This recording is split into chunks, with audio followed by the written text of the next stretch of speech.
Hello everyone! 大家好！皆さんこんにちは、ひときです。今日は少し真面目な話をしていきたいと思います。なぜ僕が YouTube を撮っているかについて話していきたいと思います。例えば、今では日本語の森さんなど YouTube にたくさん日本語の文法を教えるそういったチャンネルがあると思います。他にも日本語の文法は本で勉強したりいろいろできると思うんですけど、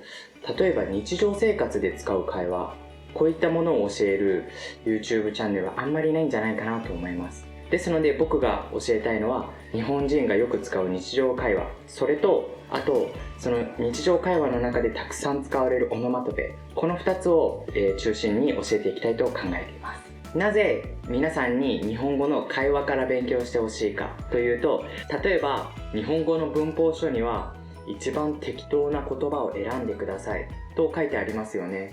で、ここの適当の意味は正確にの意味ですけど、僕たちが日常会話で使う適当にの意味はランダムにの意味があります。つまりその正確にとランダムにの意味が全く反対な意味があります。ですので、例えばなんかお店に行った時に友達がそこ適当に席座っていいよと言った意味は正確に席に座ってくださいではなく、適当にランダムにそこから一つ選んでそこに座っていいよの意味です。ですので僕の友達で僕が適当に席選んでいいよと言った時に、彼はその適当な席はどこの席と僕に聞きました。それは適当はランダムなのであなたが好きに選んでいいですよという意味になります。例えば友達にお昼どこで食べたと聞いた時に、友達がそこら辺の、適当なお店で食べたよと言った時、この適当にの意味は適当に、ランダムに一つのお店を選んでそこに入ってご飯を食べたという意味になります。他にも例えばアニメから日本語を勉強した人、僕と僕の友達が初めて会った時に彼がわしの名前は友でござると言った時、僕は最初江戸時代にタイムスリップしたかと思いました。その日本語を使っている人は今この世の中この時代には多分いないと思います。外国人の人がその日本語を使ったらとっても可愛いと思うんですが、例えば仕事とか面接でその言葉を使ってしまうと 100% 落ちると思います。ですので気をつけてください。他にも僕は、2年前に台湾に9ヶ月中国語を勉強しに行ってました。で、その時僕が台湾に行く前は本当に中国語一つも喋れませんでした。多分こんにちはとありがとうのこの中国語2つだけかな。この2つだけしか喋れませんでした。で、台湾に行って中国語を勉強しました。そこで僕は本当に中国語一つも喋れませんでしたので、例えばコンビニに行った時、僕おにぎり食べたかったんですよ。それでおにぎり持ってレジに行って、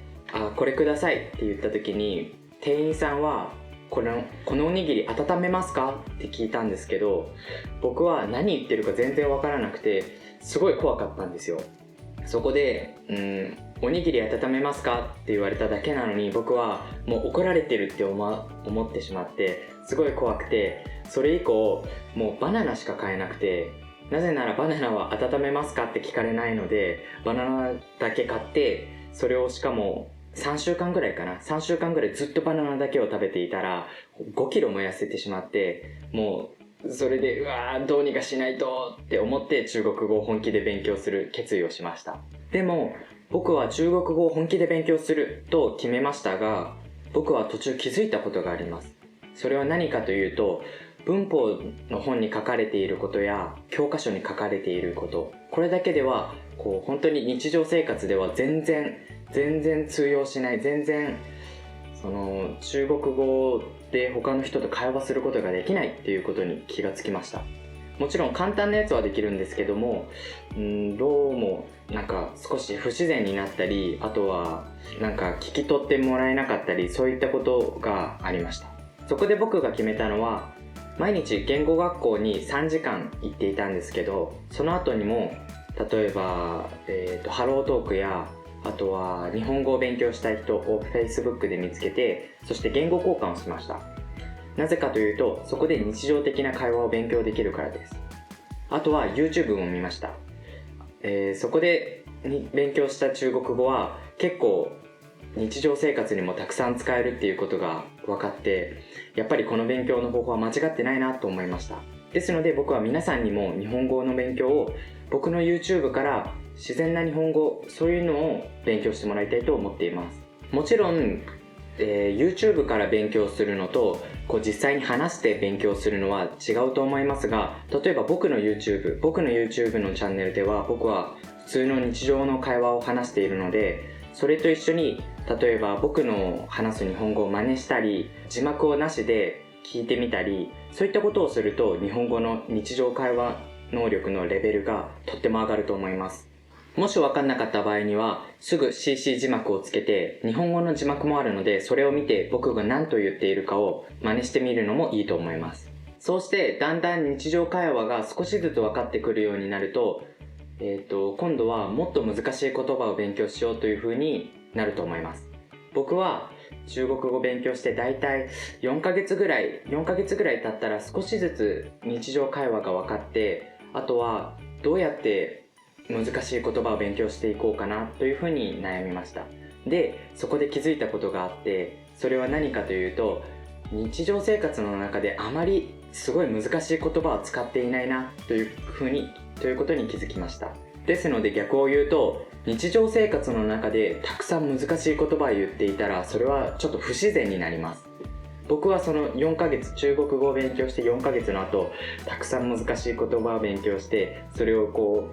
台湾の人に言ってみたりしたんですけども、あまり何言ってるか、理解してもらえなかったり、あとは合ってるけど不自然っていう風に言われました。ですので僕は日本語も一緒だと思います。もし難しい言葉をたくさん言ったら、それは例えば N1 のレベルの日本語をたくさん言ったら、それは理解できるけど、ちょっと日本人とは全然違うし、ちょっと理解するのも結構大変だから、やっぱり普通の日常生活で日本人のみんなが話しているこの言葉を初めにベーシックで学んで、その後にもし本当にもうこれが完璧で、もう日常会話よりもたくさんのことを勉強したいって思ったら、それに今あるこの基本にベーシックにたくさんくっつければいいと思います。ですので最初はやっぱり日常会話、僕は言語を勉強する良さは人とコミュニケーションできることだと思います。で、人とコミュニケーションするにはやっぱり相手に分かってもらう必要があると思います。ですのでその分かってもらうためには、まずその人たちが話す言葉を勉強する、それが一番だと思います。日本人の日常会話を勉強することが一つ、あともう一つ、それはオノマトペ。オノマトペは本当に大切です。なぜかというと、どの日本人もみんな全員絶対1日5回はオノマトペを使っていると思います。1日5回ですよ。1日5回。とってもたくさん使っています。あとは商品、食べ物とか、そういった名前にもそのオノマトペが使われています。ですのでオノマトペを勉強することは日本人の話す言葉を理解する上でとっても大切です。あとそれは何回も言いましたけど、他の言語で説明することがとても難しいです。ですので僕のチャンネルでそのオノマトペ、あと日常会話、この2つを勉強してくだされば僕はとっても嬉しいです。あとぜひコメント欄にコメント書いてください。例えば、このオノマトペは何ですかとか、あとはこれとこれのオノマトペの違いは何ですかとか、あとは、コンビニのシチュエーションは何ですかとか。例えば僕は台湾行った時バナナしか食べられなかった、覚えてますか？ですのできっとコンビニでも、いろいろな間違いやすいシーン、日本語を間違いやすいシーンとか、あとはコンビニでしか使わない温めますかとか、そういったシーンも撮れると思うので、ぜひやってほしいものがあったらコメント欄に書いてください。そしたら僕もそのビデオを作るようにたくさん頑張るので、ぜひお願いします。僕が台湾から日本に帰る9ヶ月目、その頃に僕の中国語はどのくらいになったかというと、他のクラスメートよりは全然上手になりました。これ自分で言うのも、あまり良くないですけど、全然違います。なぜなら僕はその日常会話などをYouTube で聞いたりとか、あとはその YouTube で聞いて勉強したのを台湾人と話すときにその表現を使ってみたりして、僕の中国語をこう台湾人が話す中国語にだんだん近づけていって、そしたらとても自然な中国語、